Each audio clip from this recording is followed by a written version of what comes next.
Assalamualaikum warahmatullahi wabarakatuh. Perkenalkan, nama saya Rohayani dengan NIM 230700414. Saya dari Prodi Hukum Keluarga Islam. Baiklah, di video kali ini saya akan menjelaskan tentang kondisi yang membatasi dan menghalangi organisasi. Video ini saya buat untuk memenuhi tugas UAS dalam mata kuliah Manajemen Organisasi. Pertama adalah hambatan dalam kebijakan dan regulasi. Kebijakan dan regulasi saling menjadi salah satu faktor penghambat dalam organisasi. Regulasi yang ketat dapat memperlambat proses pengambilan keputusan dalam organisasi, terutama dalam hal inovasi dan perubahan. Hal ini menyatakan bahwa regulasi yang berlebihan dapat mempengaruhi efisiensi operasional, mengurangi fleksibilitas organisasi dalam merespon perubahan pasar. Kedua adalah tantangan dalam teknologi.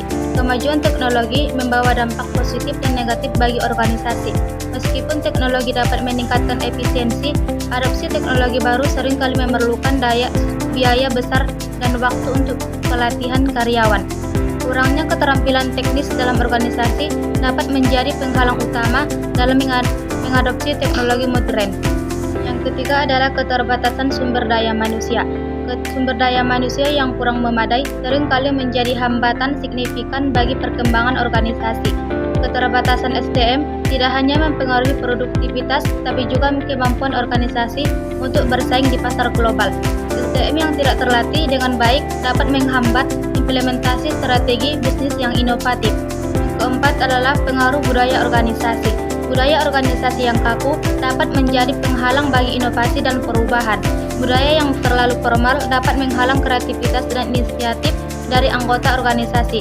Pentingnya perubahan budaya yang berfokus pada inovasi agar organisasi dapat merespon dinamika pasar yang lebih cepat dan efektif. 5 adalah peran kepemimpinan dalam mengatasi hambatan. Kepemimpinan yang tidak efektif seringkali menjadi penyebab utama penghalang organisasi dalam menghadapi berbagai hambatan. Kepemimpinan yang gagal memahami perubahan lingkungan bisnis akan kesulitan dalam membawa organisasi menuju kesuksesan. Kepemimpinan yang tidak mampu berkomunikasi dengan baik akan menghalangi tantangan dalam membangun kerjasama tim. Yang keenam adalah strategi mengatasi hambatan. Mengidentifikasi dan mengatasi kondisi yang membatasi organisasi memerlukan pendekatan strategi dan komprehensif.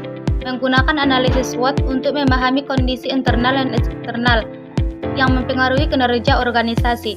Selain itu, pentingnya strategis dan fleksibel agar organisasi dapat beradaptasi dengan cepat terhadap perubahan yang tidak terduga. Dengan memahami dan mengelola kondisi yang membatasi, organisasi dapat terus berkembang dan mencapai tujuan.